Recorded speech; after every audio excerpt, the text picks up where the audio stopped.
Banda jail में बंद मुख्तार अंसारी की मौत हो गई। परिवार ने आरोप लगाया कि जहर देकर हत्या की गई है। मुख्तार अंसारी की मौत को लेकर सियासत भी गरमाई हुई है। तमाम सियासी दल भी बांदा जेल में जहर देकर हत्या का आरोप लगा रहे हैं। हमारे साथ बात करने के लिए उत्तर प्रदेश के पूर्व डीजीपी सुलखान सिंह सर हैं।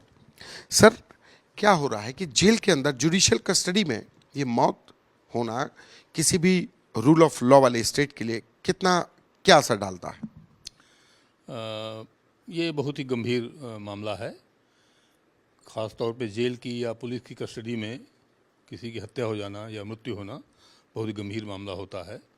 और ये मामला इसलिए भी गंभीर हो जाता है कि इसमें मृतक मुख्तार अंसारी ने काफ़ी पहले आरोप लगाया था, जो अखबारों में भी छपा था।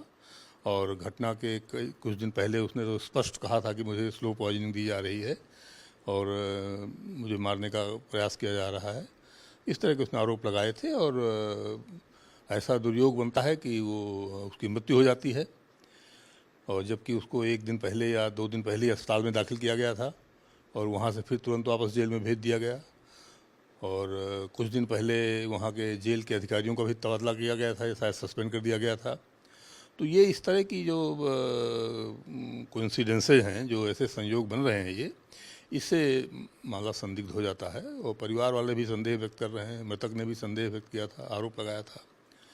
तो ऐसे में ज़रूरी है सरकार को, इतनी बड़ी गवर्नमेंट की और स्टेट की प्रेस्टीज का मामला होता है ये, इसमें इस इशू को क्लियर करने के लिए ज़रूरी है कि इसको सीबीआई जांच के लिए लोग रिकमेंड कर दें और सीबीआई इस पूरे मामले की ज़रा तत्परता से जांच करे तो स्थिति साफ हो जाएगी और उसमें किसी तरह कोई डाउट किसी को नहीं रहेगा। सर, ये जिस तरीके से मुख्तार अंसारी का ये मामला था कि जेल में जहर दे दिया गया, इससे पहले बागपत जेल में मुन्ना बजरंगी की गोली मारकर हत्या कर दी गई। क्या ऐसा पॉसिबल है कि जेल में जहर देकर के हत्या कर दी जाए? देखिए, पॉसिबिलिटीज़ का बात करना बहुत उचित नहीं होता है, लेकिन जब रिवॉल्वर जेल के अंदर जा सकता है तो जहर भी जा सकता है। तो पॉसिबल तो कुछ भी हो सकता है, कोई ऐसी बात नहीं है। लेकिन एज ए फॉर्मर पुलिस अफसर मैं कंजेक्चर तो नहीं लगाऊंगा कोई इसमें। तो इसलिए सारी स्थितियों को क्लियर करने के लिए ज़रूरी है कि इसकी जांच सीबीआई जैसी संस्था करे। और जैसा कि मैंने पढ़ा कि इसमें कोई जुडिशियल या मजिस्ट्रियल जांच की जा रही है, तो इस तरह की जांचों को औचित्य नहीं होता है आपराधिक मामलों में। और मजिस्ट्रियल जांच तो कहीं कोई प्रावधान ही नहीं है, वो तो एकदम अवैधानिक चीज़ है। मजिस्ट्रियल जांच का कहीं कोई नियम कानून नहीं है। मजिस्ट्रियल जांच के नाम पर केवल इतना प्रावधान है कि अगर किसी पुलिस कस्टडी में या जेल की अपेक्षा में किसी की मृत्यु होती है तो उसका पंचायतनामा धारा 174 सीआरपीसी के तहत जुडिशियल मजिस्ट्रेट के द्वारा भरा जाएगा।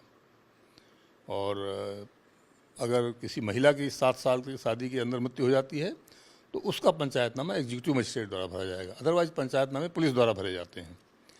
तो ये मैंडेटरी किया गया है कि इसको जुडिशियल मजिस्ट्रेट पंचायतनामा भरें इसमें। तो इस केस में भी जुडिशियल मजिस्ट्रेट ने पंचायतनामा भरा होगा, भरना चाहिए और भरा ही होगा। तो वहीं जुडिशियल इंक्वायरी की बात हो रही कि जुडिशियल इंक्वायरी एक सीजीएम बांदा की जो एमपी एमएलए कोर्ट की सीजीएम है उनको जांच दे दी गई, 30 दिन में तो रिपोर्ट भी मांगी गई है। तो इस जांच की कितनी वैधानिकता है? क्रिमिनल मैटर्स में जुडिशियल इंक्वायरी की कोई अहमियत नहीं होती है, ये बात बिल्कुल साफ रहनी चाहिए। मैं उदाहरण इसका आप दे सकता हूँ कि वर्ष 1992 में पीलीभीत में 10 कुख्यात आतंकवादी मारे गए थे। तो उसकी जांच आयोग बना था, उसमें इलाहाबाद हाई कोर्ट के सिटिंग जज, मैं नाम इस समय याद नहीं पड़ रहा मुझे, उन्होंने जांच किया था और जांच में पुलिस को बिल्कुल निर्दोष पाया था, क्लीन चिट दिया था उन्होंने। और वहीं उसकी जांच सीबीआई से हुई, सीबीआई ने चार्जशीट लगाई और अंत में उस केस में करीब 45 पुलिस अधिकारियों को उम्र कैद की सज़ा हुई। तो जुडिशियल इंक्वायरी का क्रिमिनल मैटर्स में कोई रेलेवेंस नहीं है, कोई मतलब नहीं होता है। जुडिशियल इंक्वायरी उस दृष्टि से या उस स्थिति में रेलेवेंट हो सकती है कि जब उसको ये जिम्मा सौंपा जाए कि जितनी पुलिस की कस्टडी में हत्याएं या मृत्यु या इस तरह के संदिग्ध एनकाउंटर हुए हैं, उन सभी की जांच करके वो देखें कि क्या इनमें कोई समानता है, क्या इनमें कोई एकरूपता है, क्यों हुई, किसकी लापरवाही हुई, क्या इसमें किया जाना चाहिए, क्या ऐसे उपाय किए जाएं जिससे ऐसी घटनाएं न हों। और उस सब को मिला करके एक सामान्य तौर पर प्रशासनिक और वैधानिक क्या उपाय किए जाएं, इसके लिए जुडिशल या कमीशन ऑफ इंक्वायरी एक्ट के तहत जांच रेलेवेंट हो सकती है। क्रिमिनल मैटर्स में उसका कोई रेलेवेंस नहीं है। जुडिशल इंक्वायरी में बैठ के जज जो हैं या जो मेंबर होते हैं एक जगह से नोटिस जारी करते हैं, वहीं वो सब लोगों को बुलाते हैं जांच करने के लिए। तो जब पुलिस का दबाव होता है तो जांच करने कोई जाता नहीं है। जो कोई जांच करने का प्रयास करता है, जाने की कोशिश करता है, उसको पुलिस वाले उसी केस में खोल देते हैं। भागे भागे जब गवाह फिरेंगे तो जांच के सामने कौन जाएगा। तो इंडिविजुअल केस में इसका कोई औचित्य नहीं होता है, इसका ये सब नहीं करना चाहिए।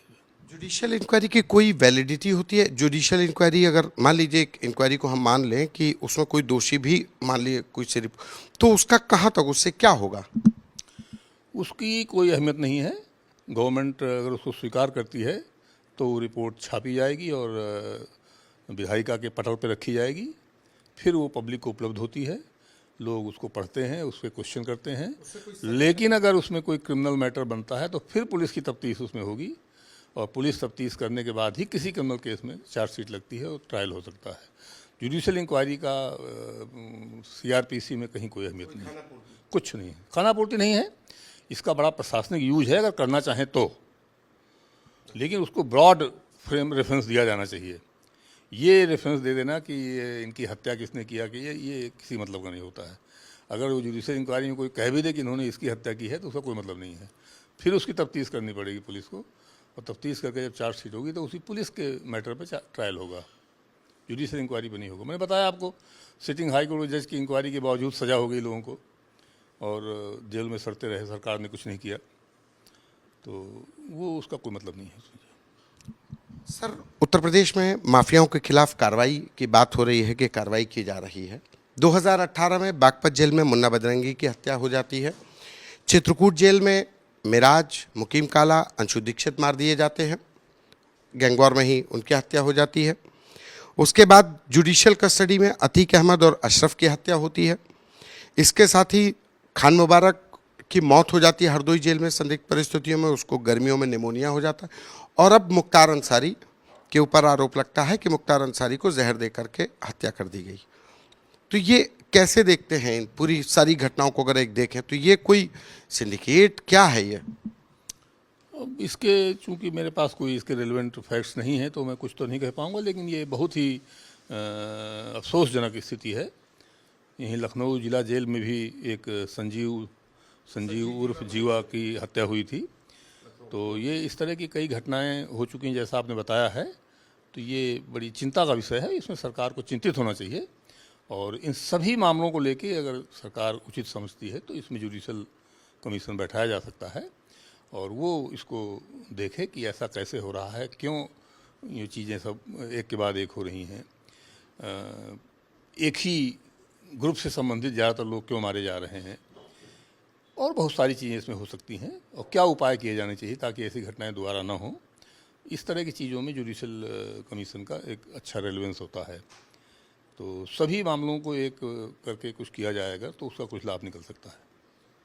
सर, जेल में जब बागपत जेल में मुन्ना बजरंगी की हत्या हुई तो उत्तर प्रदेश सरकार ने एक आयोग बनाया था और जेल सुधार को लेकर के एक कमेटी बनाई थी और आप उस कमेटी के अध्यक्ष थे। तो वो रिपोर्ट का क्या हुआ? वो रिपोर्ट आपने दी जेल सुधार को लेकर के? क्योंकि उस समय पे बागपत जेल में जब हत्या हुई तो बड़ा मतलब शोर मचा कि जेल में कैसे हत्या हो गई। सरकार भी गंभीर दिखी कि जेलों में इस तरीके की घटनाएं कैसे रोकी जाएं, अपराधियों का नेक्सस कैसे तोड़ा जाए। फिर उस रिपोर्ट का क्या हुआ? अब रिपोर्ट का क्या हुआ ये तो मैं नहीं कह सकता, क्योंकि वो सरकार जब किसी रिपोर्ट को, वो रिपोर्ट क्या, किस उद्देश्य के साथ बनाया गया था आयोग, क्या हुआ था, कितने दिन जांच की, कितने फिर जांच रिपोर्ट कब सौंपी थी?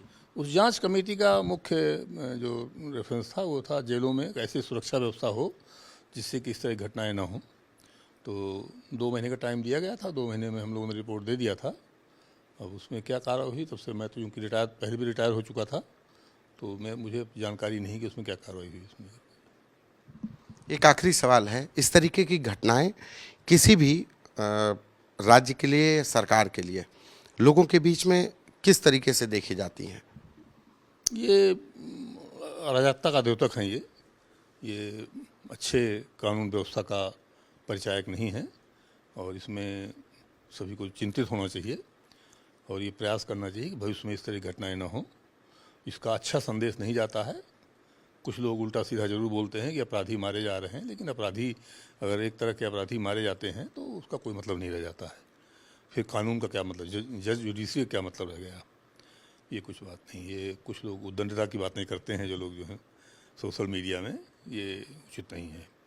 सज़ा जब जज सज़ा देता है उसी का अच्छा असर होता है।